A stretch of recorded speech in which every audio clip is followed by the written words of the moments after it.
Ini info A1 dari orang yang ikut menyolatkan Babe Ismail. Assalamualaikum teman-teman Cerita Untungs. Kali ini Cerita Untungs mengundang Ustadz Amari Salah yang baru saja pulang dari Qatar untuk menghadiri pemakaman petinggi Palestina yang telah syahid. Sebetulnya apa rencana kaum Zion ini dengan menyerang petinggi Hams di tanah Iran? Saksikan kisah lengkapnya hanya di Cerita Untungs.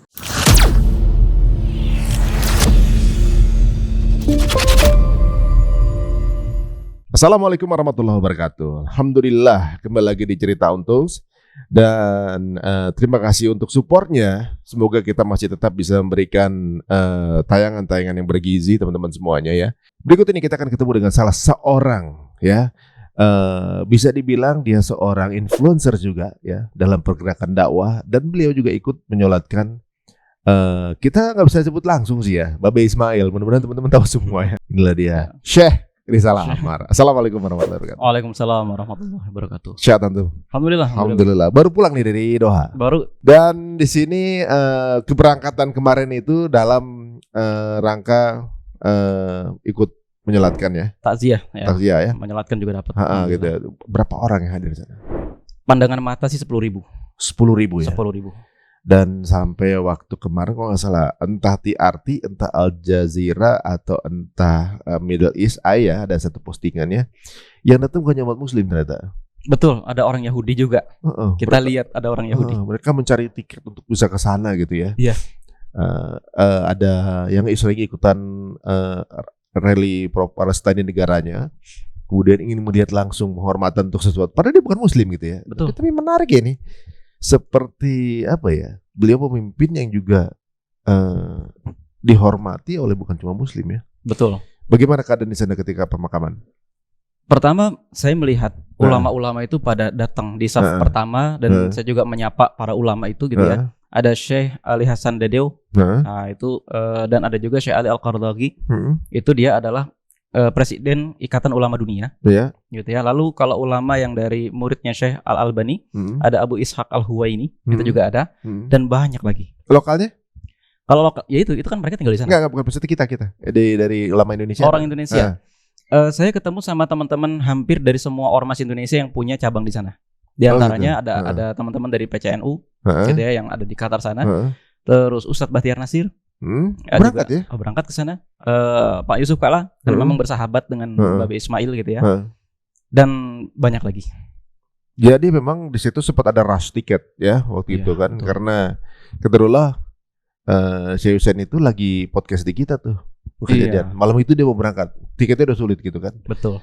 Ini menunjukkan ya bahwa framing sosok beliau ini, almarhum ini seorang teroris, kayaknya langsung kabur di sana ya. Hilang di sana ya. Dan udah kelihatan, dunia sudah langsung bisa mencatat siapa yang berada di posisi yang baik dan yang jahat, itu udah jelas clear banget di situ. Nah, kalau dari info yang didapatkan di lapangan gitu, dari proses meninggal seperti kan ada bilang katanya ada yang ditanam udah berapa bulan yang lalu tuh. Betul. Ada yang bilang pakai drone, ada yang bilang pakai roket gitu, ada yang bilang pakai proyektil. Ini kan macam-macam nih ya kan. Apalagi itu kan gedung pemerintahan, mestinya banyak CCTV. Sampai sekarang nggak keluar gitu kan. Sebenarnya infonya yang paling mendekati apa sih? Gini, saya malamnya habis menyolatkan itu berangkat ke rumah duka, ketemu langsung sama orang di rumah duka itu. Ya. Yang saat itu satu hotel sama Babe Ismail. Satu hotel. Hotel yang di itu tempat kejadian atau ya? Iya, satu hotel. Jadi kronologinya begini. Itu kan lagi menghadiri pelantikan presiden Iran yang baru. Karena kan tentu saja menghormati bantuan senjata dan lain-lain sebagainya ya. Terlepas dari perbedaan akidah, Dan itu yang datang bukan cuma Babe Ismail loh. Perwakilan semua negara yang punya kedutaan. Sebagaimana kalau presiden kita dilantik, semua negara yang punya kedutaan tentu datang. Negara mana aja contohnya? Saudi datang. Saudi datang. Kalau Mama Riki? Tentu tidak. Tentu saja. Mereka nggak punya di sana? Bukan nggak punya, ya kan namanya juga lagi panas lah. Oh gitu. Gitu kan. Nah, Saudi datang. Nah, saat itu gitu ya ada pimpinan-pimpinan dari, kita sebut mujahidin kali ya, biar nggak di banner.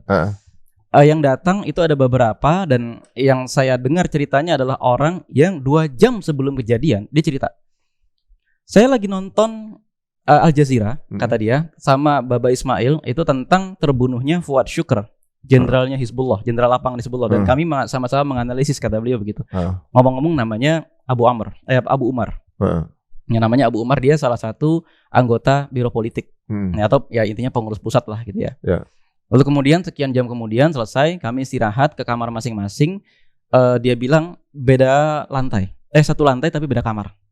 Satu lantai beda kamar. Nah, dia bilang gitu ya, itu bukan karena bom yang ditanam. Dan ketika kita lacak sama-sama di rumah itu, maksudnya kita ngobrol bareng sama dia ini, ternyata pemberitaan bahwa itu berasal dari bom yang ditanam itu berasal dari media Amerika yang melakukan investigasi tidak di lokasi. Nggak tahu sumbernya dari mana. Framing juga nih. Framing. Yang kami jadikan contoh pada saat itu New York Times yang katanya melakukan investigasi, itu mereka nggak di lokasi saat itu. Itu permainan biasanya begitu. Biasalah, gitulah. Dan dia bilang Ismail Hania istishhad bisoruh. Jadi dengan RPG yang ditembakkan. Begitu. Roket yang ditembakkan, roket tangan tapi yang ditembakkan. Nah, jadi bukan drone, bukan dari pesawat tempur. Dan si roket itu roket yang cukup presisi karena hanya menghancurkan kamar tempat Baba Ismail tidur di situ bersama dengan pengawal pribadinya. Gitu. Jadi ledakannya oke, terdengar cukup keras gitu ya. Tapi kalau kita lihat dari foto hotelnya, dampak ledakannya, artinya dampak fisiknya itu sampai tidak keluar dari kamar itu. Dan ini juga sekaligus menjadi dalih bahwa sebetulnya penjajah itu bisa saja menarget para pejuang dengan akurat tanpa mengorbankan warga sipil, tapi mereka memang mau memusnahkan Gaza. Iya. Sebenarnya nggak bisa salah tembak sebenarnya kalau mereka tahu lokasinya kan. Tahu, iya, mereka bisa saja tidak salah tembak, tapi mereka memilih untuk menghancurkan Gaza dengan roket-roket yang beratnya 1 ton. Di sisi lain, kalau emang bermusuhan sama Iran, bisa aja dia tembak atau eksekusi presiden. Sangat bisa, tapi kan begini masalahnya ya. Kita tahu ya sepanjang sejarah dari zaman Turki Utsmani sampai hari ini, Syiah itu mainnya pakai milisi dia. Ya, jadi namanya milisi kalau zaman Turki Utsmani namanya Kizilbash. Ya kalau sekarang milisi-milisinya dari Syiah Houthi di Yaman sampai Hizbullah yang ada di Lebanon. Dan milisi-milisi itu secara persenjataan memang tidak sebesar Israel, tidak sekuat Amerika Serikat. Tapi manpowernya banyak, gitu loh. Manpowernya banyak. Kita sudah sama-sama melihat itu di perang Yaman misalnya. Kita sudah sama-sama melihat itu di perang Suriah dan lain-lain sebagainya. Dan tampaknya itulah yang coba dihindari oleh musuh secara langsung ketika pimpinan tertingginya itu, kalau misalnya di Iran itu langsung ditarget. Iya pasti akan. Itu udah nginjek banget ya kalau nginjek banget dan itu akan muncul kemarahan semesta nanti. Nah gitu. Itu ketika kalau yang infonya ada proyektil itu benar nggak? Allahu a'lam. Dan kalau misalnya pakai senjata begitu, berarti kan itu di lokasinya nggak jauh. Nggak jauh, betul. Di situ. Betul. Dan itu mestinya kan itu ring 1 lagi, itu sentral kan sebenarnya bukan udah di wilayahnya ya ring 1 lah ibaratnya. Betul. Kok bisa gitu? Nah, nggak steril. Itu dia yang jadi pertanyaan semua orang. Tapi kalau saya ketemu langsung dengan anggota keluarga dan lain sebagainya, ya mereka mengatakan ya inilah kematian. Gitu loh. Qadarullah ya. Qadarullah gitu, qadarullah. Karena jangankan itu, gitu loh. Jangankan itu. Kita tahu kan Iran sebelumnya ditinggalkan presidennya dengan cara yang menurut kita juga cukup dramatis gitu loh. Kok bisa-bisanya presiden satu helikopter tua pula gitu kan dengan menteri luar negerinya yang saat itu lagi panas-panasnya perang di Palestina gitu loh. Kok bisa-bisanya ke daerah berkabut di Armenia, bagian provinsi Azerbaijan ya, bagian provinsi yang cukup gelap dan lain-lain sebagainya gitu loh. Itulah Iran. Loh. Masa negara semodern Iran pakai helikopter tua? Nah itulah kan pertanyaan besar gitu loh. Itulah pertanyaan besar. Maksudnya kan Air Force One ya kan? Air Force One atau ya minimal lewat darat aja sih gitu loh. Biar nggak terlalu beresiko. Nah ini juga yang akhirnya kita tidak bisa berprasangka baik untuk sementara ini. Akan tetapi daripada kita membahas itu terlalu jauh, kita akan menghilangkan fokus kita kepada Gaza akhirnya. Nah kalau sekarang ini itu kan waktu itu berkabung ya, banyak orang datang. Ngelihat gak respon keluarga? Iya, orang saya main ke rumahnya malam itu. Tapi sempat lihat jenazah nggak? Maksudnya petinya apa segala macam gitu? Ada. Sempat ya? Ada. Kan ada video yang viral. Ummu Abed itu istrinya Ismail itu. itu kan memeluk petinya terus menangis terus bilang gitu kan, kamu mengajarkan kepada kami keteguhan yang luar biasa dan seterusnya gitu-gitu. Yang orang-orang bilang bahwa bayangkan komplek keluarganya Baba Ismail ini kayak apa banyaknya di jannah gitu. Masya Allah luar biasa. Dan di situ bukan maksudnya ya sedihnya bukan sedih-sedih akhirnya down, tapi justru malah menimbulkan semangat kan, ibaratnya mereka tuh yang menerima ini sebagai sebuah takdir gitu kan. Nah ini yang mungkin menarik untuk dibagikan gitu ya. Malam itu saya ketemu sama istrinya, sama Ummu Abed, itu langsung dia mukanya itu mencerminkan muka orang yang benar-benar kayak senang banget nih laki gue udah masuk surga, gitu loh, kayak selamat datang di rumah kami, marhaban di rumah di rumah kami sang syahid, bla bla bla dan seterusnya, kami bahagia bisa ketemu dengan kalian semua, dan mukanya itu benar-benar yang saya baru kali itu melihat ya, kita main ke rumah duka tapi malah kita mendapatkan energi bahagia dari ekspresi dia gitu loh. Iya kan? Karena kan di tahun ini saja minimal ada 2 momen Ummu Abed itu yang benar-benar heroik banget. Pertama ketika kabar kesyahidan anaknya Hazim Hania, sampai pada saat dia tuh lagi dirawat di rumah sakit. Nah terus ada fotonya viral, beliau lagi dipeluk sama Baba Ismail, terus dia cuma bilang dia cuma senyum terus begini aja di foto. Begini, ini tuh lambang kemerdekaan Palestina. Gitu loh. Dan yang kedua adalah kabar kesyahidan dari suaminya sendiri, yang itu benar-benar kayak kok malah kayak kita yang dihibur sama dia gitu. Padahal kita datang ke rumahnya ini untuk menghibur dia gitu loh. Satu itu. Besoknya kita kan ke Baitul Azza. Baitul Azza itu kayak tradisi Arab gitu ya, untuk menghormati tokoh besar yang wafat di antara mereka. Anaknya Abdus Salam Hania itu memberikan pidato, dan salah satu kalimat pidatonya yang masih saya ingat sampai hari ini adalah, selamat datang kaum muslimin, hari ini adalah Idus Syuhada, hari rayanya para syuhada gitu loh. Dan itu memberikan tenaga besar kepada kita semua ketika dia mengatakan itu satu ruangan Baitul Azza, mungkin saat itu isinya sekitar 500 orang, itu bertakbir semuanya, dan biruh bidam nafbi kaya syahid, langsung begitu. Masya Allah. Dan di ruangan, jangankan itu ya, persis ketika jenazah itu habis disolatkan, kan setelah itu ada pidato yang dari dari Baba Khalid gitu ya. Itu gak ada yang nangis gitu loh, dan itu semuanya itu menampilkan ekspresi siap tempur lah pokoknya gitu. Optimisme semuanya gitu loh. Dan saya baru melihat orang syahid meninggal gitu ya, dalam artian dalam situasi perang seperti ini, tapi kesyahidannya itu justru membangkitkan tenaga perlawanan, bukannya malah bikin orang down gitu. Itu keren banget. Memang gini ya, karena bangsa Israel juga adalah sebenarnya dalam hatinya mereka juga penakut sebenarnya kan ya. Ya serangan dilakukan serangan pengecut semua kan, nggak remote semua gitu ya. Nggak ada yang head to head gitu kan, nggak ada. Dan mereka tuh kan gampang kena mental sebenarnya kan. Betul. Ada 79.000 pasukannya yang kena PTSD, akhirnya sakit jiwa dan nggak bisa ikut berperang lagi. Ya, mereka ngerasa bahwa itu adalah sebuah pukulan, maka yang mereka coba mainkan adalah menjatuhkan mental bangsa Israel kan. Betul. Dibunuh keluarganya, dibunuh pemimpinnya segala macam. Tapi justru sebaliknya kan, malah membakar semangat. Mereka bingung bagaimana cara mematikan semangat itu kan, berarti ibaratnya kalau mau jatuhin mental, gimana mau jatuh, dibunuh malah makin semangat nih, bagaimana orang Gaza kan ya paling resiko terberatnya meninggal, apalagi coba. Apalagi itu dia. Udah nggak ada lagi yang mereka takut hari ini gitu. Saya ketemu dengan anggota keluarganya, dengan sahabat-sahabatnya, pengawal pribadinya, saya ngobrol sama mereka gitu kan. Itu dia bilang, kami ini memasuki proyek kesyahidan gitu loh. Sejak awal ketika bergabung dalam gerakan ini, bahkan sejak awal ketika kita terlahir sebagai orang Gaza saja, itu udah sign kontrak sama Allah gitu. Kami memasuki proyek kesyahidan. Gitu loh. Masya Allah. Bayangin berapa komplek Gaza yang ada di Jannah nanti, insya Allah ya. Gede banget pokoknya. Gede banget. Nah ini yang menariknya ya, kemudian adalah setelah meninggalnya Baba Ismail kan, mereka bikin pesta pora gitu ya, maksudnya bagi-bagi permen apa segala macam gitu, menganggap bahwa sebuah kemenangan. Di sisi lain kemudian ada satu momen di mana siapa yang menggantikan terungkap gitu, yaitu Baba Yahya gitu. Bagaimana Pak kabar ini bagi masyarakat Gaza sana? Nah, pertama yang saya lihat dulu ya dari tempat saya menginap itu kebetulan ternyata petinggi-petingginya itu nginap juga di situ gitu loh. Oh iya? Iya, hotel murah nggak mahal gitu loh. Tapi pada di situ dan kita tuh pas lagi acara makan malam, saat bukan acara sih maksudnya kita lagi makan malam lah saat itu ada petinggi-petinggi tuh saya lihat gitu ya, ada Sami Abu Zuhri, ada pokoknya ada banyak petinggi di situ gitu ya.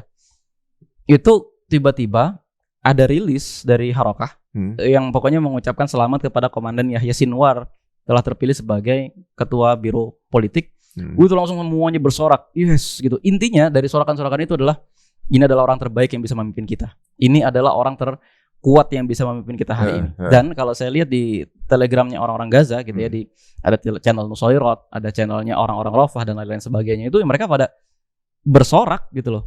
Bersorak. Arti pentingnya adalah satu, ini memberikan pesan. Kalau lu mau negosiasi gitu kan, orang yang lembut, orang yang bisa diajak ngomong, kemarin udah lu matiin. Negosiatornya aja lu bunuh gitu kan. Negosiatornya lu bunuh. Oke, sekarang lu kalau mau negosiasi, ini gue datengin orang yang kalau ngomong pakai pistol. Jadi nggak ada ceasefire begitu ya? Nggak ada ceasefire. Lu kalau mau ceasefire cuma dua kemungkinan yang lu mundur berhenti perang baru kita ngobrol, atau lu cari gue di mana. Gitu. Jadi pelantikannya pun tanpa dia hadir ya? Nggak ada pelantikan, udah. Nggak ada pelantikan. Nggak ada. Harokah tidak pernah seperti itu. Gitu loh. Artinya ya sudah diangkat, diumumkan ya paling kalau ya bukan pelantikan sih, tepatnya doa-doa aja gitu. Itulah kerennya ya. Iya. Ngapain segala macam kita nggak ada yang tahu ya. Itu dia. Gitu. Termasuk dia juga mereka apalagi nggak ada yang tahu juga kan. Jadi kalau kita pikir ya, apalagi daerah seperti Gaza ini kan banyak orang ya, mata-mata pasti di mana-mana kan itu kan. Ya, untuk menunjukkan di mana posisinya si pemimpin ini bahkan posisi di mana pasukan perjuangan aja nggak tahu mereka ya? Nggak tahu mereka. Walaupun mereka banyak mata-mata pun nggak tahu. Nggak tahu. Dan ini juga salah satu hasil dari serangan 7 sampai 9 Oktober.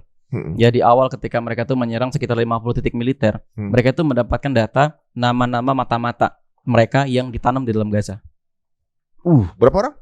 Nggak tahu. Sempat diumumkan oleh mereka, gitu ya. Tapi kita nggak pernah tahu berapa orang ya, karena kan ini daya tawar perang juga. Gitu loh. Intinya mata-matanya orang Gaza apa orang Israel? Campur. Tapi yang jelas kaum muslimin juga. Nah, itu sih kayaknya kalau di eksekusi nggak apa-apa kali orang munafik berarti kan. Nah, itu dia. Tapi nggak tahu apakah mungkin ada keluarga yang disandra akhirnya dia jadi mata-mata kan gitu. Ada, itu dia. Wah, pantesan ya. Maksudnya beliau ini udah tahu banyak mengenai Seriwil ya. Tahu banyak.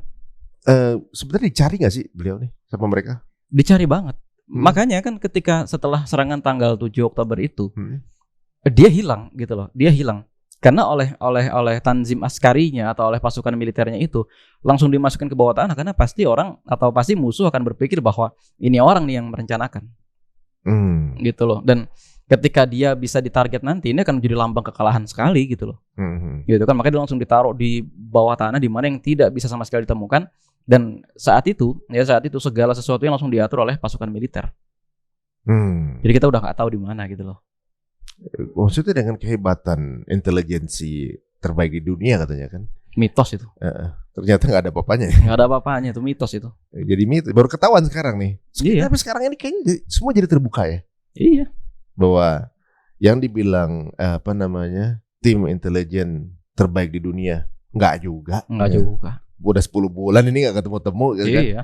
Terus dibilang pasukan terbaik di dunia, nggak juga. Berapa tank yang udah habis kan gitu kan? Iya. Dibilang juga bahkan udah digabung dengan adidaya, nggak juga kan gitu. Tetap kalah. Dan banyak yang terbuka sekarang bahwa berapa produk-produk ternyata yang kita tahu, wah nih tenar banget di produk laku banget.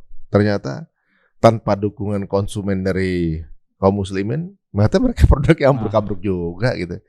Banyak yang lagi kebuka nih fitnah-fitnah ini nih. Jadi ada satu alasan ya kenapa video-video yang diterbitkan oleh para pejuang itu sangat detail.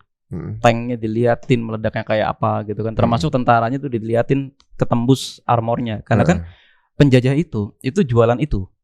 Jualan pencitraan. Pertama jualan tank. Gitu kan. Nah, si tank-tank ini ada beberapa negara yang mau beli, di antara negara tetangga kita Singapura dan seterusnya gitu ya.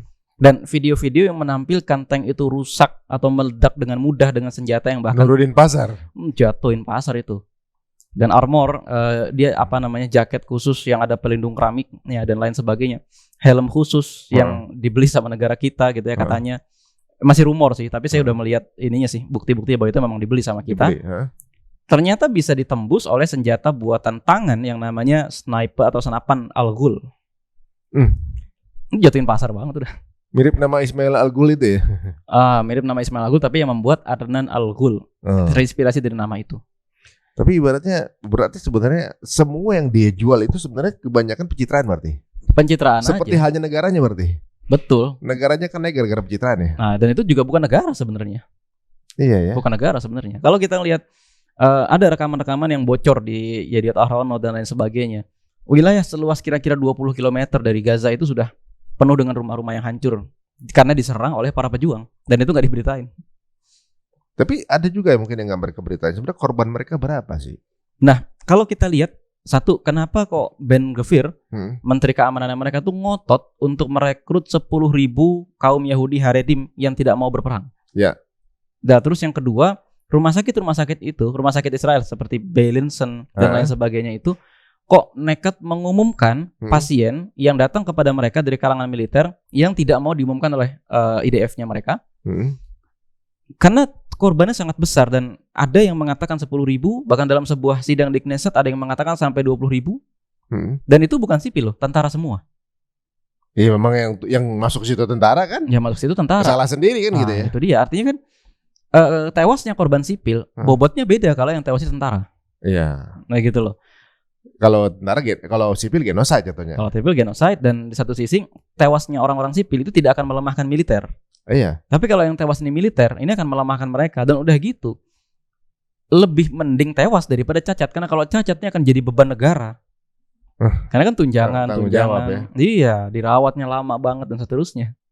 Makanya pejuang-pejuang tuh ada rilis waktu itu, pejuang tuh melihat ada tank yang meledak. Tapi ternyata sama F-16 itu ditembak sampai hancur tuh tank. Biar sekalian. mati sekalian, ya biar MD sekalian. Emang mereka tuh emang nggak apa-apa ya mengorbankan warganya sendiri ya? Kayaknya anggarannya habis. Itu dia. Yang tanggal 7 Oktober ditemukan bahwa yang kejadian tanggal 7 Oktober itu yang banyak membunuh justru tanknya mereka, Apache-nya mereka sendiri ya kan? Nembakin rumah-rumah warga yang ada di sana kan, gitu ya. Di Konser Nova. Di Konser Nova juga. Karena hasil dari penghancuran itu bukan senjata-senjata burahannya pejuang Palestina kan? Iya. Harusnya bisa dilakukan oleh Apache. Akhirnya mereka rilis sendiri di media mereka, bocor kemana-mana kan? Gitu. Emang dari zaman Holocaust setiap mastermind belakangnya Yahudi juga kan gitu. Iya. Untuk pencitraan sebenarnya ya. Waduh, kalau kita lihat sih sebenarnya secara mental jatuh juga tuh, karena pasukan-pasukan itu ternyata kalau lihat video-video tank hancur, mereka jadi tambah takut. Nggak mau disuruh perang kan mereka kan? Iya. Dan itu makanya pejuang tuh udah sangat siap untuk perang ini gitu loh. Karena mereka menyebarkan video-video itu tujuannya untuk menyebarkan rasa takut tadi. Dan kembali kepada konteks terpilihnya Babe Yahya tadi. Pernah nggak kita melihat dalam sejarah ada pemimpin gerakan militer gitu dibunuh, tapi kemudian terbunuhnya itu malah menyebabkan dukungan orang-orang tuh semakin besar, dan ketika kepilih penggantinya seakan-akan pada hari itu kita lupa bahwa kita tuh lagi berduka gitu loh, vibes-nya tuh kayak, menang sih ini, gitu loh. Iya benar-benar. Vibes-nya tuh begitu, meskipun itu wallahu alam, itu urusan Allah gitu ya. Tapi kita jadi optimis lagi, menang sih. Iya, tapi emang kita selalu diminta begitu kan, husnuzon kan? Husnuzon aja sama Allah. Takdirnya. Dan ini kalau meninggalnya Babe Ismail, ada pengaruh politik nggak sih di luaran antara Qatar, Iran gitu kan? Itu sangat banyak. Apa aja? Pertama gini, kita tahu ya saat ini gerakan para pejuang ini sedang dituduh sebagai proksinya Syiah. Ya. Kita tahu itu. Nah, musuh memahami itu. Dan musuh itu mencoba dengan serangan beruntun ya. Untuk pertama kalinya pesawat tempurnya musuh bukan dilakukan oleh Amerika, bukan dilakukan oleh Perancis, bukan dilakukan oleh Inggris, itu langsung mengebom bandara Hudaidah, pelabuhan Hudaidah yang ada di Yaman. Itu basis dari gerakan Ansarullah Husiyah. Yang kedua, jenderalnya Hizbullah, komandan lapangan Hizbullah, Fuad Shukr, itu langsung dibunuh. Gitu, artinya ini cuma satu tingkat di bawah Hasan Nasrallah deh. Gitu ya. Nah, di saat yang sama musuh ini mencoba mencari momen yang tepat biar gerakan ini di frame sebagai gerakannya Syiah gitu loh. Orang tahu Hamas atau pejuang lah ya, itu bukan gerakan Syiah. Kita tahu gitu loh. Kita interaksi langsung sama orangnya. Ulama-ulama sudah memberikan kesaksian itu bukan gerakan Syiah Ahlussunnah. Cuman kan musuh itu mencoba nge-frame. Dan mereka tahu perbedaan itu dan kemudian dibikin friksi terus gitu ya. Iya. Biar nggak ada kekompakan gitu. Biar nggak ada kompak dan itu mereka coba di-frame. Nah, kita cari nih. Memang orang yang paling dekat dengan Iran adalah Babe Hania ya. Nah, terus kemudian dia pada saat dia berangkat ke Iran menghadiri pelantikan presiden, di situ ditarget dengan harapan dunia Ahlussunnah wal Jamaah akan membenci gitu. Akan meng-cancel. Oh, ternyata emang Syiah toh. Itu salah satu tujuannya. Dan saya rasa ini juga yang membuat gerakan-gerakan Syiah ya seperti Hizbullah ataupun pasukan revolusinya Iran nahan dulu, nggak mau terburu-buru. Gitu loh, nahan dulu. Karena apa? Wait and see. Karena kalau terburu-buru, ya nanti akan jatuh ke dalam perangkapnya musuh. Lagi pengen apa nih mereka gitu kan? Iya, mereka tuh nunggu dan mereka ini sadar gitu loh. Mereka ini sadar. Kenapa sampai hari ini Israel itu atau mereka itu tidak pernah mengakui siapa sih yang membunuh tuh? Nggak ada rilisnya loh. Nggak ada rilis. Walaupun semua dunia udah bilang kalau dia pelakunya. Dia pelakunya nggak ada rilisnya. Tapi nggak ada sanggahan juga. Nggak ada, dari perdana menterinya sampai yang bawa-bawa tuh nggak pernah ngomong. Yang ngomong bahwa pembunuhnya itu tuh cuma pengamat. Nah, apa tujuannya? Apa? Untuk memancing.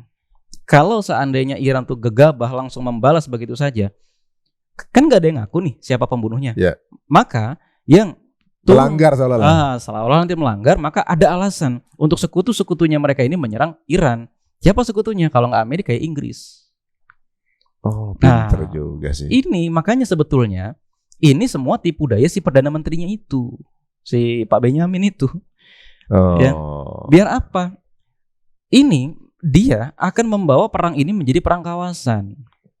Nah, Rusia dan Cina menyadari hal itu karena peristiwa ini terjadi tidak sampai 1 minggu setelah perdamaian 14 faksi militer yang ada di Palestina di Beijing. Nah, gitu ya. Sebenarnya mereka baru rangkulan, maksudnya baru salaman nih gitu kan? Iya, baru salaman. Dan Babe Ismail yang berhasil. Ini Babe Ismail kan waktu itu yang prakarsa juga salah satunya. Bukan? Salah satu prakarsanya iya kan, ketua biro politiknya kan. Tapi kan yang berangkat bukan dia. Bukan dia, tapi maksudnya bahwa ada proses ini udah berjalan bahwa Fatah dan Hamas ini udah mulai salaman. Itu kan lebih bahaya. Hamas aja udah bahaya gitu kan, gitu kan. Nah, ketika kemudian sebenarnya banyak hal yang nggak mereka prediksi sebenarnya. Kalau emang itu tujuannya untuk kemudian memfitnah atau juga mungkin membuat musuhnya ribut sendiri gitu kan. Pinter juga sih sebenarnya melakukan hal itu ya. Tapi kan sebenarnya kalau orang melihat bahwa Babe Ismail ini kan apakah beliau Ahlussunnah atau Syi'i, udah banyak buktinya kan beliau imam sholat gitu. Ketika warga Iran sholat, beliau nggak sholat gitu kan ya. Dan justru malah membuka bahwa satu-satunya orang Ahlussunnah yang disolatkan sama Sunni dan Syiah beliau. Iya. Jadi dia mempersatukan gitu. Sebenarnya mempersatukan ya. Meskipun memang secara akidah kita nggak usah mencoba mempersatukan, itu udah jelas beda. Udah jelas beda. Cuma memang tampaknya pesan yang ingin ditampilkan sejauh ini oleh para pejuang adalah lu stop dulu ngomongin itu gitu. Stop dulu ngomongin Sunni Syiah. Ini kita ini punya musuh bersama nih gitu. Kita urus dulu aja bareng-bareng gitu loh. Nah, sekarang kira-kira langkah berikutnya apa yang akan terjadi dengan adanya Babe Yahya nih? Pertama, kita lihat secara kondisi militer dulu para pejuang ini ya. Kalau kita masih berasumsi melalui video-video dan rilis yang para pejuang sendiri tampilkan, mereka ini masih melakukan perang gerilya. Gitu ya. Artinya dalam satu video itu kita lihat paling banyak di satu frame itu 3 orang atau 5 orang.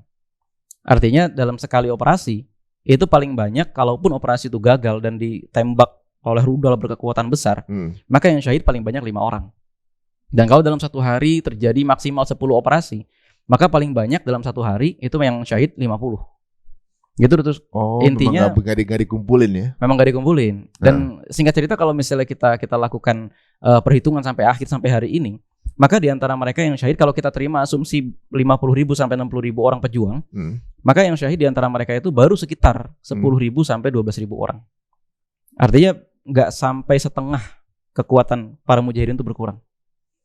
Diprediksi berapa sih? Prediksi apanya nih? Kekuatan mujahidin berapa? 50.000 sampai 60.000. Tapi lagi-lagi itu cuma prediksi. Berdasarkan pidatonya Abu Ubaidah yang terakhir di video, dia mengatakan dia merekrut orang-orang baru. Nah, artinya seperti invisible gitu ya, atau ngerekrutnya kapan juga nggak ketahuan. Rekrutnya kapan kita nggak tahu, siapa yang direkrut kita nggak tahu gitu loh. Itu sampai sekarang pun nggak ketahuan terowongan mana yang dipakai dan arahnya kemana. Bahkan udah pakai pasukan khusus juga kan, gitu. Itu Blackwater itu ikut mati semua gitu kan. Nah, kita juga banyak yang ibaratnya gini. Kalau dari sisi intelijen atau taktik perang, mereka jadi paling bagus sekarang.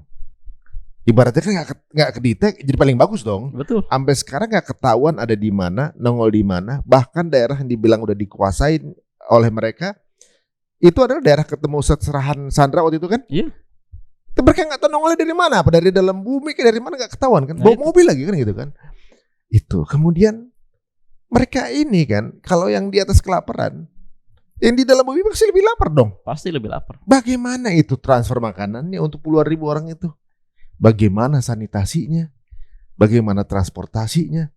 Dan yang paling luar biasa, bagaimana mereka komunikasi sama dunia luar? Ini kan asli. Nggak kepikiran pasti udah. Mereka aja tuh yang pakai alat, mereka punya drone penyadap ya kan? Iya. Kita misalnya lagi terbang, kita lagi ngomongin mengenai Babe Ismail misalnya. Tahu deh nih. Di situ ada nih bom gitu kan. Itu pun nggak kedetek. Ibaratnya pakai, kita aja yang mau tahu aja bagaimana. Terus yang nyuplai mereka siapa? Cara butuhnya apa? Ngomongnya kemana? Asli. Ini berarti kan memang sudah disusun bukan cuma setahun 2 tahun ini. Iya. Dan mereka belajar dari pengalaman panjang. Kalau kita tahu asumsi bahwa terowongan ini dibangun sejak perang tahun 2004, maka berarti mereka sudah beradaptasi untuk hidup di dalam terowongan selama 20 tahun lamanya. Kita bayangin aja kayak apa. Dan di video-video yang dikeluarkan pada saat pertempuran di Rafah di bulan-bulan lalu, itu memperlihatkan terowongan-terowongan itu digali lagi di tempat yang ada jejak tanknya. Jadi ada jejak tank, terus tiba-tiba itu nongol lubang kecil segede 1 orang doang, lubang baru gitu loh. Ada video yang katanya mereka ditungguin, katanya di bawahnya lagi bawa itu, ada juga kan tuh? Ada. Ditungguin, diliatin kapan, dan di kamera itu kelihatan kok bahwa itu ada jejak tank, ada jejak laras sepatu tentara. Artinya itu tentara lewat situ pada saat lubangnya masih belum ada. Sekian menit kemudian ketika tentara udah lewat, digali dong lubangnya itu. Nongol itu kepala bawa Yasin. Pantesan nggak ditungguin 1 lubang itu nggak keluar ya? Iya. Kan justru malah di tempat-tempat yang nggak diprediksi kan? Iya betul.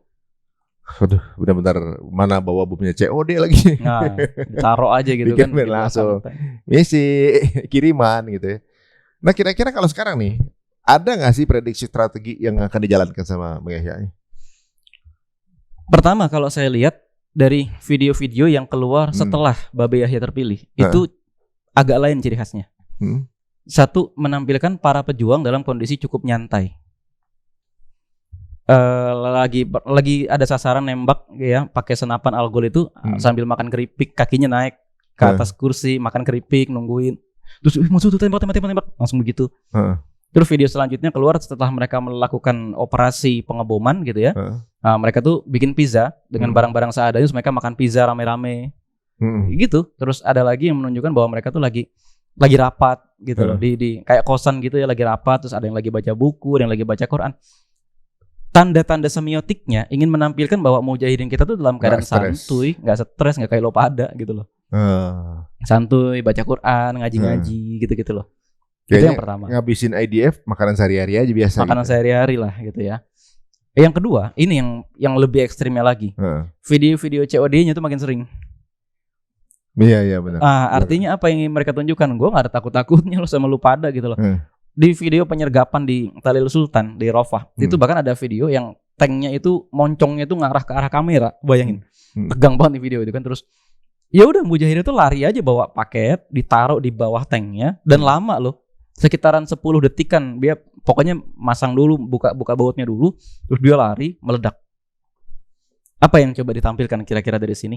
Satu, mujahidin kita tuh nggak ada takutnya sama kalian semua, dan terpilihnya saya adalah sebuah babak baru pertempuran. Kalian akan menghadapi satu kaum yang mencintai kematian sebagaimana mereka mencintai kehidupan. Tajam tuh. Ya mereka berusaha begitu biar hidup ya. Biar hidup mah. Malah ini pasukan yang kalau mati malah happy kan gitu kan. Itu dia. Mereka biar mati gitu.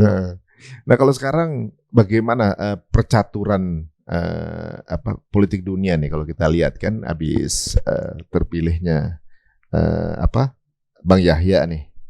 Kemudian pandangan masyarakat Muslim juga ibaratnya kalau untuk warga Gaza malah seneng. Ya. Dengan meninggalnya Bang Ismail ada nggak sih sedikit perubahan gitu secara politik? Ada yang mulai akhirnya diri negara Arab ini mau membantu gitu? Ada nggak sih yang ada mulai ke sana? Saya agak pesimis ya kalau membicarakan negara Arab gitu ya. Satu mungkin di beberapa pemimpin Arab juga mungkin malah merasa takut.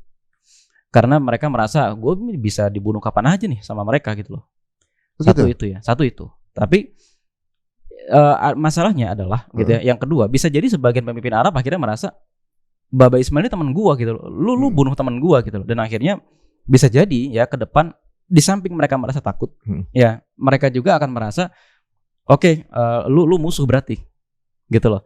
Di hadapan rakyatnya, para penguasa Arab dan para penguasa Islam akan lebih malu untuk mempunyai hubungan baik diplomatik maupun hubungan tidak langsung dengan penjajah. Karena apa? Udah coreng banget muka penjajah itu dengan dibunuhnya Baba Ismail.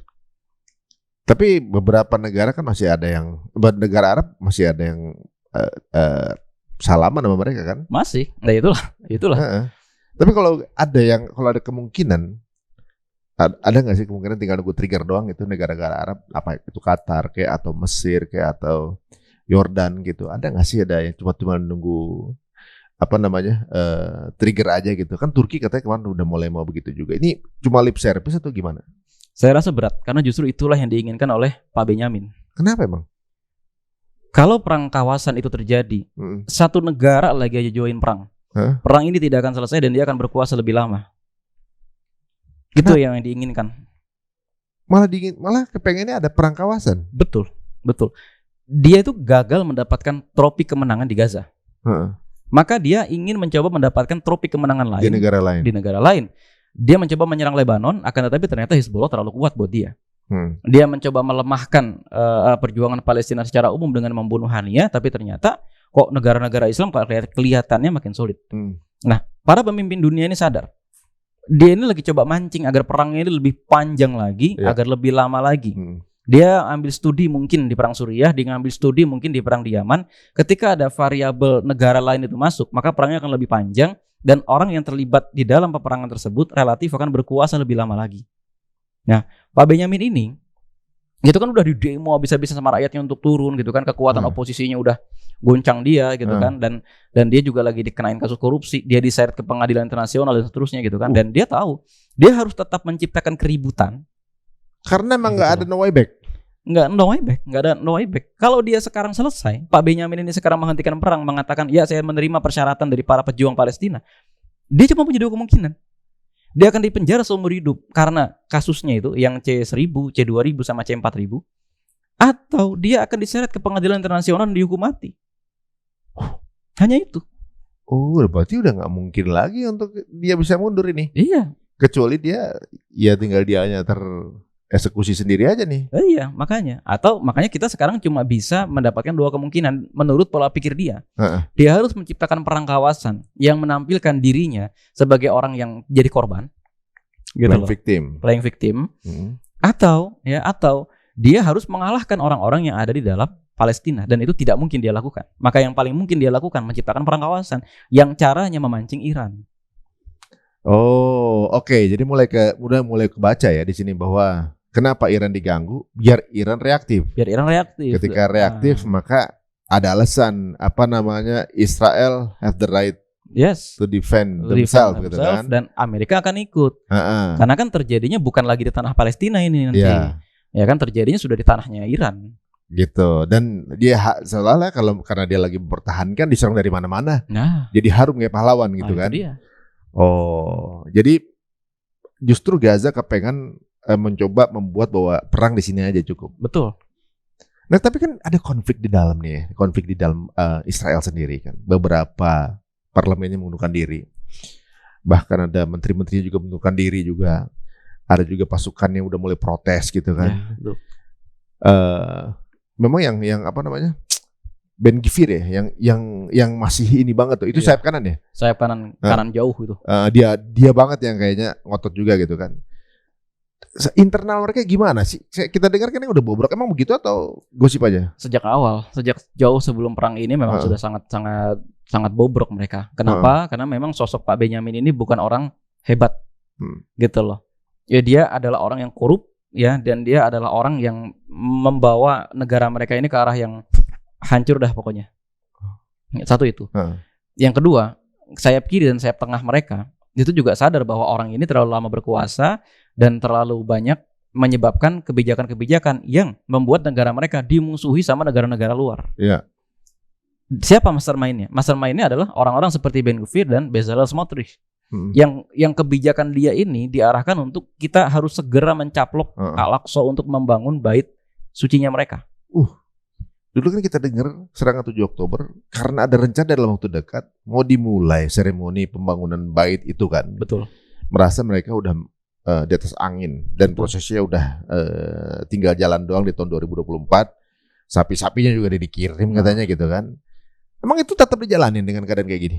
Tetap dijalanin. Makanya orang-orang Yahudi di seluruh dunia rabi-rabi itu berprotes. Ibarat kata kalau menurut mereka syaratnya belum cukup, bos, gitu loh. Apa syaratnya emang? Ada banyak diantaranya ada tanda-tanda Mesiasnya belum ada gitu loh. Terus ya pokoknya ada banyak deh persyaratan-persyaratan ini sebenarnya dalam agamanya mereka juga nggak ada, dibikin-bikin aja sama mereka. Iya itu kan Talmud kan. Talmud gitu ya. Nah lagi pula kalau lewat dari waktunya sapinya udah lewat dong itu kan. Nah, iya. Keburu mati sapinya. Ibaratnya usianya juga udah lewat sapinya ini. Iya kan harus dari usia tertentu. Ya. Dieksekusinya itu. Kalau lewat tahunnya kan lewat lagi umurnya. Nah itu dia. Berarti ini ngejar waktu nih. Nah, makanya Abu Ubaidah itu dalam sebuah pidato dia tuh kenceng menyuarakan Aqdus Zamin. Kutukan 8 dekade. Itu bukan buat kita sebenarnya. Artinya kita nggak usah percaya sama itu. Tapi itu untuk melemahkan mental mereka bahwa lihat ini kalian tuh udah masuk ke 8 dekade dan sebenarnya mereka juga sadar karena 8 dekade sudah mau berakhir. Gitu loh. Udah kita bikin aja tanda kemenangan kita. Dia berharap di 8 dekade selanjutnya mereka akan semakin naik, akan tetapi malah dihancurkan dengan perang ini. Kalau sekarang kan kita banyak dengar berita bahwa kehancuran Israel ini udah habis-habisan. Ya. Ekonominya udah morat-marit. Nggak ada lagi wisata ke sana kan. Betul. Kemudian investasi ke sana nggak ada lagi. Warga banyak yang cabut gitu ya. Betul. Terus mereka punya apa sebenarnya? Ini dia. Seperti pidatonya Abu Hamzah di awal-awal perang yang disebut sebagai Syaitanul Akbar. Setan besarnya itu bukan mereka, tapi Amerika. Yang memberikan bantuan dana, memberikan bantuan senjata mereka udah habis. Iya, ya pasti itu ya. Iya, orang pada saat saya masih di Doha itu, sebelum pulang itu ada berita kok Amerika memberikan lagi pinjaman dan bantuan pesawat tempur senilai $3,5 miliar. Nah, sekarang kita ngomongin Amerikanya nih, sebagai yang menjadi bohirnya ya. Ya. Bentar, bohirnya orang Yahudi apa Amerika sendiri? Apa di belakang Amerika ini? Ya lewat APBN. Warga di sana kan juga udah protes kan, betul, mengenai hal ini. Dan di pemilu juga, walaupun di antara pilihannya ada satu yang namanya Jill kalau nggak salah tuh, yang pro Palestine gitu ya. Tapi kan yang favorit yang terbesar ini sebenarnya kan sama juga, cuma beda casing doang gitu kan. Dan mereka juga warga berharap siapapun nanti yang terpilih adalah mereka yang nggak menganggarkan pajak. Tapi kan nggak mungkin kan? Nggak mungkin kan? Nah. Ini gimana nih? Emang sekuat apa sih warga Amerika untuk mencegah pengiriman atau juga mungkin pajak-pajak dilarin ke sana? Apa emang udah otomatis itu? Sebagaimana negara demokrasi pada umumnya, pemilu adalah pemilu. Kebijakan 4 tahun ke depan di pemerintahan Amerika, ya urusan pemerintahnya udah. Samalah ke negara kita lah. Oh gitu ya. Pemilu adalah pemilu, janji adalah janji. Sesederhana itu. Jadi demokrasi ini fail juga sebenarnya. Ya untuk manusiaan gitu. Untuk kemanusiaan ya udahlah gitu loh. Udah fail ya. Udah fail. Kan sebentar lagi diganti nih. Isi Biden ya kan. Bulan apa sih pemilihannya? Oh, saya enggak. Pokoknya di akhir tahun ini dia akan diganti gitu kan. Dan berarti dukungan ini akan berbeda. Betul. Yang palanya beda pasti akan beda kan. Walaupun sama visinya tapi caranya akan beda kan gitu kan. Apa yang udah disusun dengan Biden itu kan berarti harus disusun ulang ketika yang menjabat beda lagi nih. Betul. Apakah segala hal yang dilakukan oleh Netanyahu untuk misalnya membunuh si mengeksekusi Babe Ismail gitu ya, atau juga mungkin ke Hizbullah segala macam itu adalah untuk mempercepat proyek sebelum diganti? Kita melihat karena Trump juga pernah menjabat, ya, yang ada kan perbandingan ya. Trump dan Biden itu bukan berarti yang satu lebih lunak, satu lebih keras, enggak. Cuma beda cara. Trump itu dengan negosiasi, jangan lupa loh, ketika masa kepemimpinan Trump kemarin ada the deal of the century. Artinya ibu kota itu dipindah dari Tel Aviv ke Yerusalem tanpa pertumpahan darah loh. Nah kalau Biden ini memang haus darah. Oh gitu. Caranya aja beda, tapi hasilnya itu sama. Bahkan sebenarnya secara hasil dalam tanda kutip ya, bagi penjajah itu lebih efektif Trump hasilnya. Tanpa banyak ekonomi yang keluar kan? Ya, tanpa banyak korban. Dan akhirnya orang baru sadar gitu. Loh, gitu kan. Loh, gitu baru sadar gitu loh. Dan kita jangan lupa bahwa ketika Biden dulu kampanye, dia bawa ayat Quran dan hadis loh. Iya benar. Iya kan? Sekarang katanya gini. Sekarang nggak taunya begini. Ya itulah, makanya kita jangan teremes, gampang mengemes gitu. Iya. Wah, udah pakai Quran gitu segala macam. Itu dia kan. Ya makanya saya bilang ini akan sama aja sebenarnya. Hanya dalam tanda kutip ya, perbedaannya mungkin nanti Trump ini akan membicarakan dunia setelah perang. Itu aja sebenarnya. Oh. Jadi pemilu sebenarnya sih nggak terlalu banyak berubah. Keadaan support ke Israel tetap sama. Sama aja.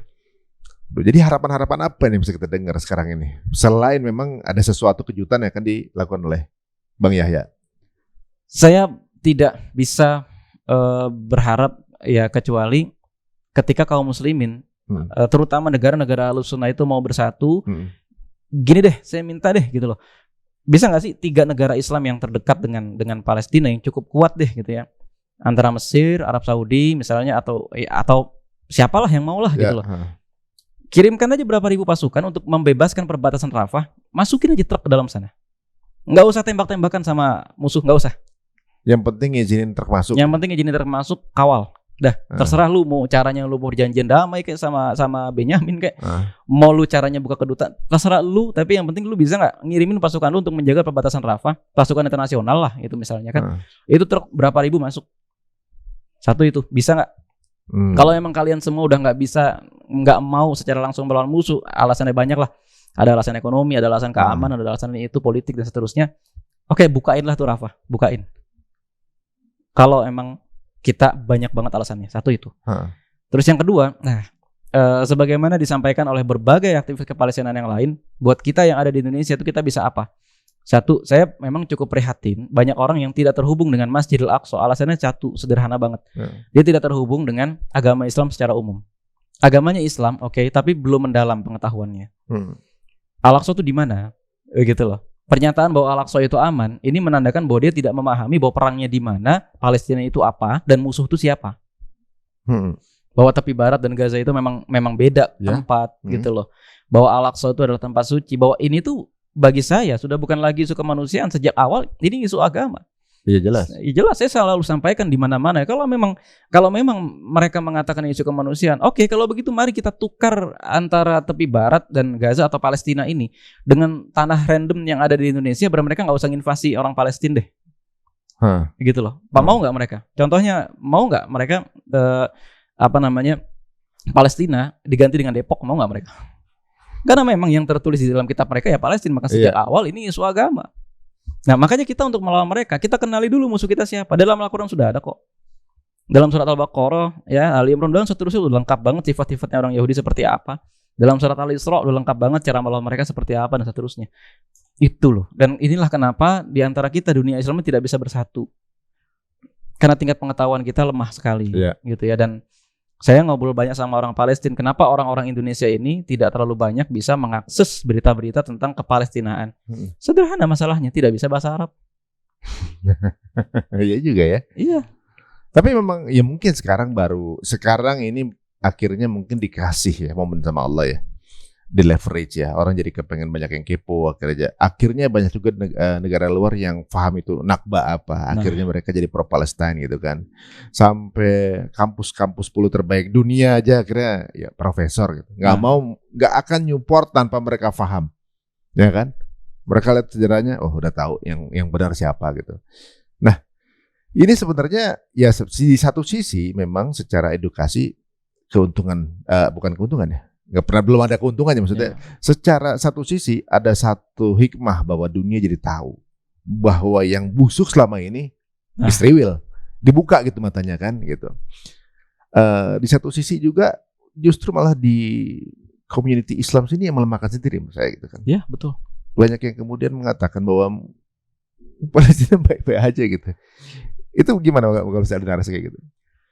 Karena memang sejak awal basicnya, frame-nya dia tuh udah keliru gitu loh. Ya memang kalau kita main ke Al-Aqsa akan aman-aman saja gitu loh. Karena apa ya, dijaga polisi segala macam. Kalau nggak salah terakhir Mbak Zaskia ya baru main ke sana. Ya memang aman gitu loh, memang aman.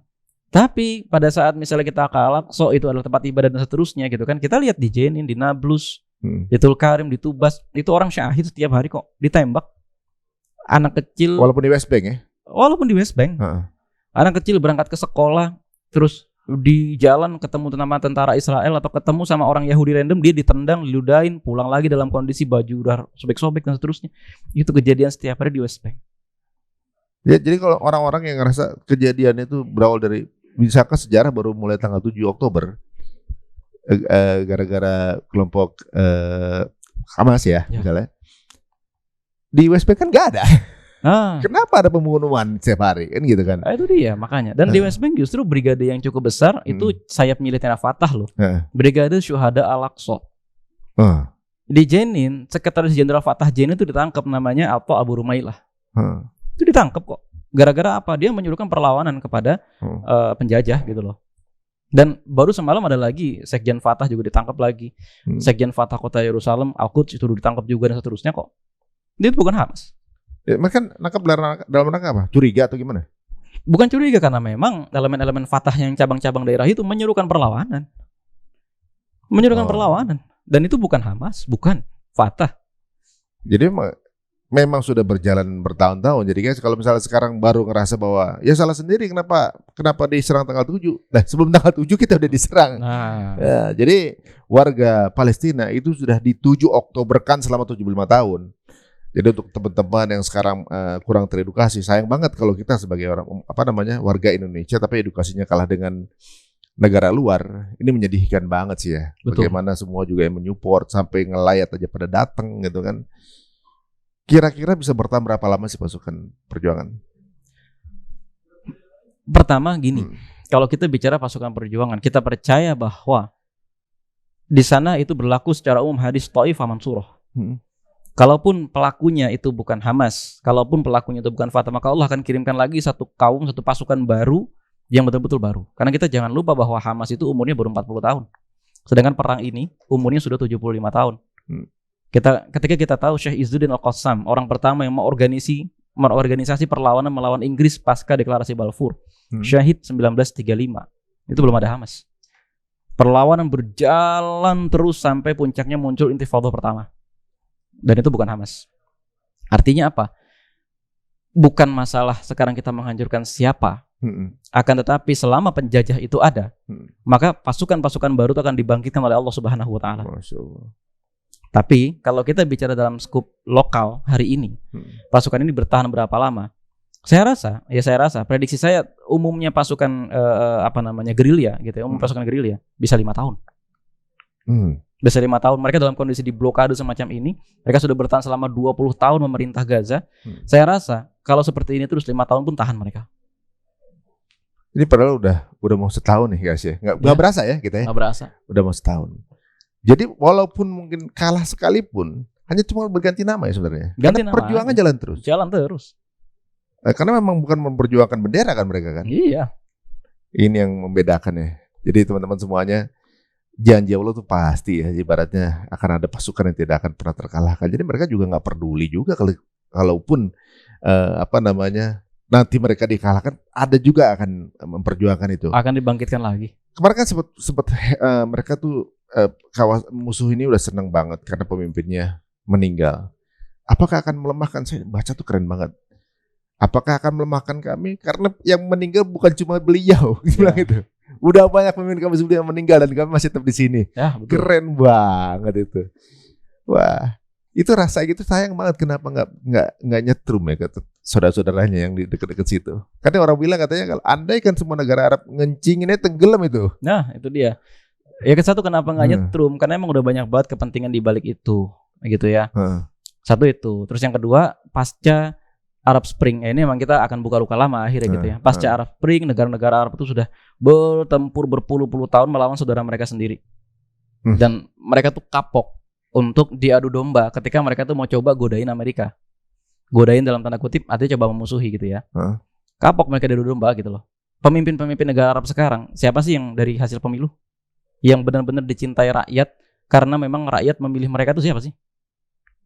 Enggak ada, udah dieksekusi semua kayaknya. Udah dieksekusi semua, atau ya kalaupun tidak dieksekusi, itu kerajaan, dan ketika mereka tuh melawan kehendak rakyat atau melawan kehendak Amerika, mereka siap kapan saja ditumbangkan melalui revolusi. Takut mereka. Iya benar juga ya. Yang mencoba berani dieksekusi. Saddam Hussein, takut mereka. Gaddafi, Mursi. Oh, makanya yang lain jadi pada takut ya. Karena lagi sayang sama kekuasaannya. Ya betul. Lagi menikmati enak-enak, lagi duduk menikmati di kerajaan enak, gitu ya, cari penyakit gitu ya ibaratnya. Ini dia mungkin kelemahan kita ya, benar juga kata para ustadz ya, wahan. Ya, karena sangat mencintai dunianya. Ya. Nah sekarang ini kebijakan apa sih yang berubah dengan meninggalnya Bang Yahya? Kemudian ada orang baru, ada nggak sih berubah di sektor situ? Apakah kemudian Qatar jadi nggak percaya lagi sama Iran atau mungkin ada yang udah mulai bisikan antara Qatar sama Jordan lah misalnya, atau Emirat sama apa gitu kan? Karena kita tahu bahwa Emirat dan Arab masih suplai bantuan, betul. Dan kalau dia mau nyerang nggak boleh lewat daerah mereka gitu kan? Ada nggak sih kebijakan yang berubah atau tetap sama? Saya melihat di berbagai media, di berbagai media. Kemarin Mahmud Abbas itu menemui Presiden Putin. Ya. Tampaknya ini adalah sebuah kode bahwa Palestina itu kita ke blok timur aja. Kita benar-benar akan separate, berpisah dengan blok barat. Itu udah mulai begitu? Ada kok rilisnya. Mahmud Abbas salaman sama Putin duduk bareng. Waduh. Itu tanda sebenarnya, meskipun kita tetap aktornya kan bukan Mahmud Abbas ya, aktor perang ini kan ya Sinwar ya, Bang Yahya ya aktornya ya.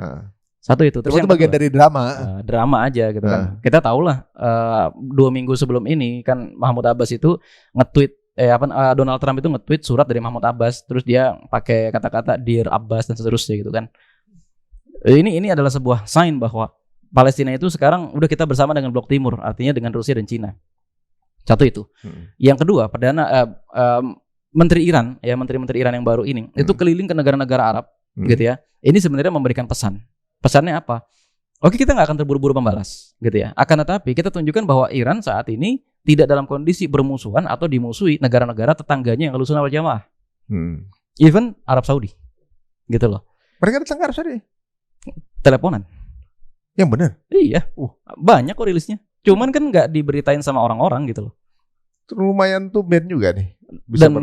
Dan ini yang sebenarnya lebih diwaspadai gitu loh. Ini sebabnya Amerika Serikat itu langsung mengasih warning kepada penjajah, kepada Israel bahwa ya lu hati-hati gitu loh. Ini lu hati-hati. Karena apa? Saat ini itu kalau Iran tuh nyerang langsung, itu ibaratnya ya, kayaknya negara-negara ini akan membiarkan saja kayaknya. Karena hubungan mereka saat ini tuh jauh lebih dekat dan itu diperantarai oleh Rusia dan Cina. Satu itu. Ya, itu perubahan politiknya. Terus yang kedua, saya memang belum mendapatkan kabar adanya pemutusan diplomatik atau pemutusan ekspor impor dari negara-negara yang punya kedutaan.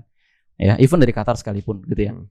Akan tetapi tampaknya hubungan-hubungan bawah meja dengan kelompok-kelompok oposisinya Pak Benyamin. Ya, seperti Yair Lapid misalnya dan seterusnya itu udah mulai dijalankan sehingga Pak Benyamin ini makin terasingkan di dunia internasional. Gitu, arahnya akan ke situ saya rasa. Nah, kalau sekarang ini kan kalau kita lihat ya, apa yang terjadi sekarang ini kayak showcase-nya dunia barat itu seolah-olah dipandang sama blok timur tuh kayak lu segitu doang gitu kayak gitu. Ya kan? Ya, iya lu kecamatan ini gitu kan. Jadi lebih pede nih Cina sama sama Rusia gitu. Pokoknya blok timur kayaknya ada sedikit kepedean walaupun kayaknya mereka juga ngeri sih ya, maksudnya kayak nunggu momen, diem aja, nggak ada pernyataan keluar. Itu malah lebih mengerikan loh itu, karena lebih ngeri sebenarnya. Nggak ketahuan mau ngapain, tapi mereka pasti nilai dong kemampuannya Blok Barat. Ya. Cuma segitu doang. Sebagaimana Benyamin ini bolak-balik ke Washington, gitu kan. Ini pimpinan-pimpinan gerakan di Palestina, mau itu pokoknya 14 faksi itu bolak-balik ke Moskow sama bolak-balik ke Beijing. Ini pesan sebetulnya gitu loh. Pesan. Mereka menampilkan pesan bahwa gue bukan proksinya Rusia, bukan proksinya Cina, bukan. Tapi kalau lu lebih dari ini, teman-teman gue ini nggak ragu-ragu loh ngabisin kalian, gitu loh. Pesannya itu ke situ sebetulnya arahnya. Ini bisa perang dunia ketiga juga nih. Satu ya gegabah aja ya. Nah, makanya di titik ini saya rasa Iran itu sangat memahami kalau mereka itu gegabah, negeri mereka itu bisa menjadi arena perang dunia ketiga. Nah, kita lihat kemarin di Suriah sama di Yaman yang negaranya nggak terlalu besar saja udah separah itu, apalagi di negara yang luasnya itu seluas Iran dan mereka tuh akan lebih leluasa untuk menurunkan pasukan-pasukan dan senjata-senjata besar mereka. Ini gitu. Ibaratnya masing-masing lagi menerjemahkan niatan dia apa kan gitu kan? Iya. Strategi dia apa nih? Betul. Lu ngapain nyerang ke sana? Tapi tanpa statement kan gitu kan, Min? Tapi ada sesuatu nih, ada perangkap jangan-jangan Ya, kan gitu betul, kan. betul. Itu juga ngintip, gua nyerang nggak ya? Tapi kalau nggak nyerang gua malu, tapi kalau gua nyerang takut salah kan gitu kan. Yang ini juga mereka pada ngintip juga. Ini tegang banget itu ya. Ini yang kayaknya yang nothing tulus cuma Gaza doang. Nothing tulus cuma Gaza doang. Dia mau dihancurin, mau gimana, terserah lah, gua udah kayak gini 75 tahun. Bener. Ibaratnya dia tahu mana musuhnya, fokus itu doang kan gitu. Itu dia. Jadi gimana? Baiknya merespon kaum muslim ini seperti apa? Apa fokus di Gaza aja? Atau ada satu pertolongan lain kah? Apa gimana? Lebih baik seperti apa? Kalau bicara baiknya, oke. Negara-negara Islam putusin aja diplomasi sama Israel. Udah gak ada untungnya. Emang udah gak ada untungnya, tapi kan mereka masih pakai perbankan. Nah itu dia. Ekonomi kan di situ kan. Yang ngatur-ngatur naik turun dolar mereka juga gitu kan. Itu dia. Padahal Timur Tengah tuh punya kontrol akan oil kan sebenarnya kan. Kenapa nggak digunakan bargaining ya? Karena sekarang masalahnya negara-negara Eropa dan Amerika Serikat mengurangi ketergantungan mereka kepada minyak. Makanya kan mereka pakai minyak biji canola, pakai minyak biji bunga matahari gitu loh. Ya even India sama Amerika aja udah mulai ngambil minyak kelapa sawit Indonesia buat dijadikan bahan bakar. Karena mereka tahu, waduh ini kalau gue pakai minyak bumi, gue akan terus-terusan dikadalin nih sama Saudi, sama Qatar, sama Iran termasuk gitu. Padahal sih Rusia aja udah nggak pakai dolar kan? Rusia udah nggak pakai dolar. Turki aja udah pakai yuan sekarang. Katanya Arab udah mau mulai nggak pakai dolar loh. Iya, betul. Oh, pakainya yuan ya? Betul. Pertarungan yang itu sebetulnya lebih seru daripada sekedar tembak-tembakan sebenarnya. Pertarungan negara-negara Islam membebaskan diri mereka dari belitan dolar, dari belitan USAID gitu loh. Tapi kan mereka pilihannya sekarang kalau gue bebasin diri dari belitan USAID, dari belitan dolar ya gue harus ke Beijing atau gue harus ke Moskow. Nah itu yang sebetulnya sekarang pertarungannya lagi seru. Iya. Gitu loh. Dan Tufanul Aqsa itu men-trigger. Ibarat kata Tufanul Aqsa itu kalau kita lagi masak tuh apinya kita gedein atau garamnya kita tambahin gitu loh. Biar makin seru nih masakan ini. Gitu loh. Jadi sebenarnya membuka banyak tabir ya. Wah, banyak banget. Banyak banget. Makanya kan Abu Ubaidah itu di pidato di bulan Ramadan kemarin kalau tidak salah, mereka bilang, ya kan, "Salamun alaikum ya ahlul Gaza." Salam kepada kalian, selamat kepada kalian wahai penduduk Gaza, karena kalian menyingkap kemunafikan dan kepalsuan dunia. Sebenarnya banyak yang terungkap ya. Banyak banget. Kita jadi tahu teman-teman kita yang sebenarnya ada girohnya di sana apa enggak. Kita tahu sebenarnya masih setengah-setengah juga. Kita tahu dari pembelaannya dia, nggak usah gitu. Kita lihat di sosmednya aja kelihatan gitu, kayak gitu. Kita tahu mana yang benar-benar di sini gitu. Ada yang ada yang FOMO juga ada. Cari follower ada. Tapi ini sejarah besar ya buat kita. Dan alhamdulillah kita menjadi saksi guys ya. Betul. Dan ini sejarah akan mencatat kejadian ini pasti dicatat ini. Dan pastikan kita ini berada di posisi yang benar.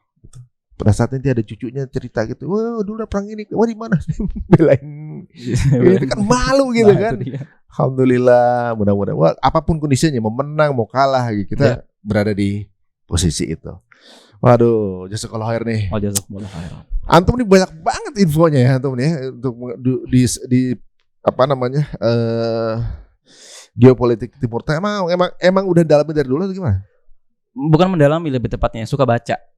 Suka baca, dan saya sudah mengamati isu ini ya sejak perang Suriah, sejak perang di Yaman saya mengamati.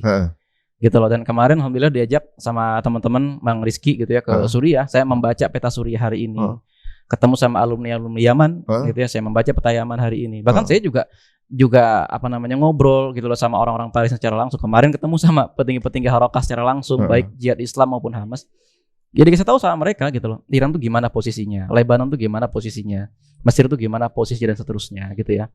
Even orang-orang Harokah aja masih memuji Mesir sebetulnya, karena saya melihat sendiri, saya keliling serumah sakit yang ada di Kairo dan Ismailiyah, itu Mesir memberikan cek kosong, terserah lu mau yang sakit berapa, mau yang sakitnya itu separah apapun, sini gua rawat semua. Cuma kalau kebijakan pemerintahnya masih bermain lah, bersiasa ya. Masih main lah itu. Bersiasa ya. Kalau dari petanya IDF kan, itu peta Israel kan udah bukan lagi yang sekarang, melainkan udah meliputi beberapa wilayah sampai ke Tabuk di Arab Saudi. Sampai ke Tabuk. Iya. Mestinya kan udah ada kemarahan juga dong mestinya kan. Kalau ada ide, kalau ada nasionalisme gitu ibaratnya. Pura-pura bodoh aja udah bodoh Arab gitu sekarang. Jadi ketika diklaim darahnya walaupun hanya dari sisi simbol gitu kan. Iya. Ini kan sebuah afirmasi buat visi misi IDF berarti kan sebenarnya. Diam-diam aja gitu. Diam-diam aja, makanya itu kan kita kesel. Makanya dalam hal ini, kalau kita mempertanyakan Iran, mana Iran diam-diam aja ya. Kenyataannya sekarang Iran memang memberikan bantuan senjata dan itu diakui langsung oleh teman-teman Harokah. Saya temui langsung di kantor mereka, di rumahnya pun. Mereka bilang ya Iran memberikan kita bantuan senjata gitu loh. Sementara ketika negara-negara Arab bahkan menyebut nama mereka, menyebut nama kami saja itu tidak pernah gitu loh. Gitu loh. Iya ya. Nah ini cuman memang mereka menyadari ya oke, secara akidah berbeda. Oke. Dan masalah wafatnya Baba Ismail di sana itu adalah kehendak Allah, takdir Allah. Keren. Gitu. Kalaupun pertanyaan terakhirnya, kalaupun terjadi perang dunia ketiga, yang paling mungkin gimana keadaannya? Mana yang mana? Kalaupun terjadi, kalaupun ada gegabah atau salah langkah. Oke. Apa yang kemungkinan terbesar? Saya melihat 2 skenario. Tapi skenario ini itu tidak melibatkan Palestina dan medannya tidak akan di Palestina. Karena terlalu merugikan. Palestina ini justru tanah yang diperebutkan. Tapi perangnya itu bisa jadi akan terjadi di Yordan, akan terjadi di Suriah, akan terjadi di Lebanon atau justru di Iran. Kalau Iran salah langkah, maka pasukan Amerika akan turun ke sana dan Iran tentu akan mengundang Cina dan Rusia. Maka negeri mereka akan segera menjadi medan perang.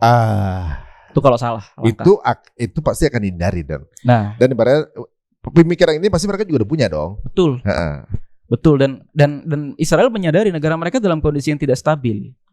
Jadi perangnya dari perang di Gaza dipindah ke situ. Betul. Konsentrasinya. Betul. Tapi bukannya ketika pindah ke sini ini jadi kosong, ini jadi habis sama perjuangan Palestina tuh. Iya betul. Malah jadi bisa diakuisisi malah dong. Tapi kan sekarang yang penting IDF nggak ke sana. Dia akan bisa fokus memerangi daerah Gaza aja.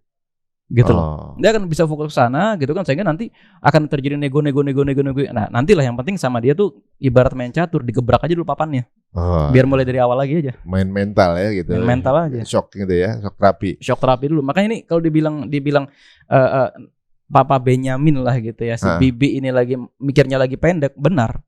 Dia udah nggak tahu lagi mau ngapain, akhirnya udah gebrak aja lah, jebret, nggak tahu lah. Gebrakan pertama itu dengan membunuh Baba Ismail, dan gebrakan kedua dengan godain Iran. Apa yang akan terjadi? Mereka berharap Iran salah langkah agar muncul perang, kalaupun tidak perang dunia, minimal akan terjadi perang lebih besar daripada perang Suriah di Iran. Dan Iran menghindari itu. Sebenarnya berarti kan dianggap 2 hari berikutnya akan terjadi serangan balasan kan? Betul. Nggak jadi. Kan? Nah, si Iran juga ternyata masih ada pikir jangka panjang ternyata ya. Betul. Yang bisa ya menghindari hal itu. Itu opsi 1. Opsi 2? Opsi yang keduanya adalah kalau misalnya ada satu negara aja salah langkah, tapi ini negara Ahlussunnah wal Jamaah, gitu ya. Gini, kemungkinannya adalah perang ini akan terjadi di Yaman atau perang ini akan terjadi di Lebanon. Nah, skenarionya persis seperti yang terjadi di Suriah dulu, gitu loh, gitu ya.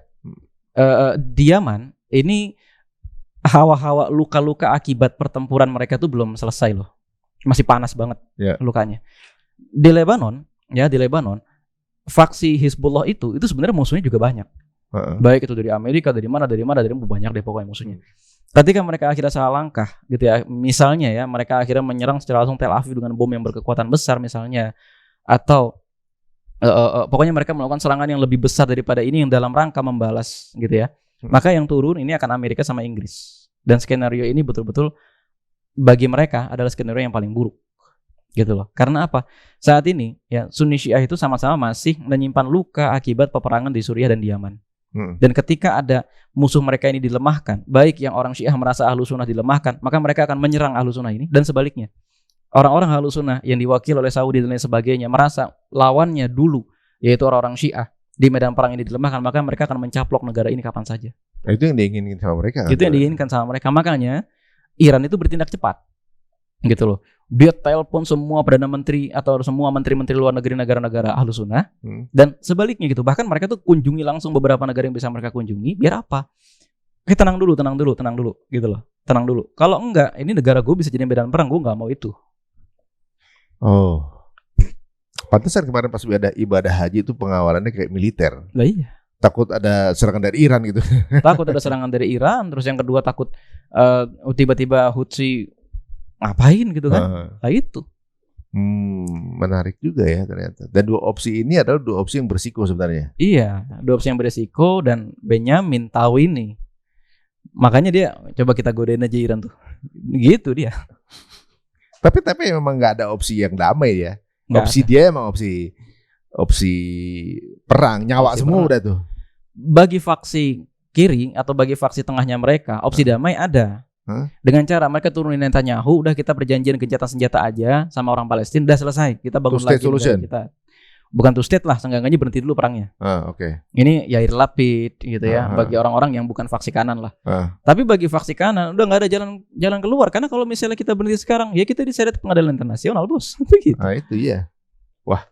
Tapi ini apapun kondisinya ya kita nggak pernah tahu ya. Kadang Allah bikin kejutan sih ya. Nah itu dia. Yang di luar dari apa yang kita udah prediksi. Ya, bisa terjadi kayak gitu. Ya mudah-mudahan guys ini jadi satu pemahaman lebih lebih luas lah ya buat kita untuk apa yang terjadi di Timur Tengah, biar nggak asal salah ngomong atau juga bersikap segala macam. Apapun kondisinya sekarang dengan banyaknya korban sekalipun, tapi tidak pernah ada kata mundur dari para pejuang Palestina. Insya Allah mudah-mudahan kita akan sama-sama dalam waktu dekat bisa sholat di Masjidil Aqsa dalam keadaan merdeka. Amin ya rabbal alamin. Jazakallah nih, Syekh. Waktu antum udah gitu memang ini daging semua nih. Insya Allah akan menjadi episode berikutnya kita ngobrol nih kayaknya nih. Ada satu kejadian lagi ya kita cenayang lagi seperti apa halnya. Karena memang di sini udah kelihatan bahwa semua yang kemungkinan terjadi udah kita bicarakan di sini. Jikapun ada salah satu di antara opsi tersebut yang terjadi, kita tinggal jabarin apa yang bisa terjadi berikutnya. Jika dirasa tayangan ini kemudian bermanfaat, monggo silakan sebar sebanyak-banyaknya guys ya. Siapa tahu jadi pahala jariah teman-teman semuanya. Dan silakan tulis di kolom komen jika teman-teman punya info-info menarik yang tentunya juga mungkin bisa memperkuat dari apa yang kita bicarakan hari ini, dan semoga menjadi keberuntungan teman-teman semua mendapatkan edukasi dari channel ini. Sampai ketemu lagi. Assalamualaikum warahmatullahi wabarakatuh.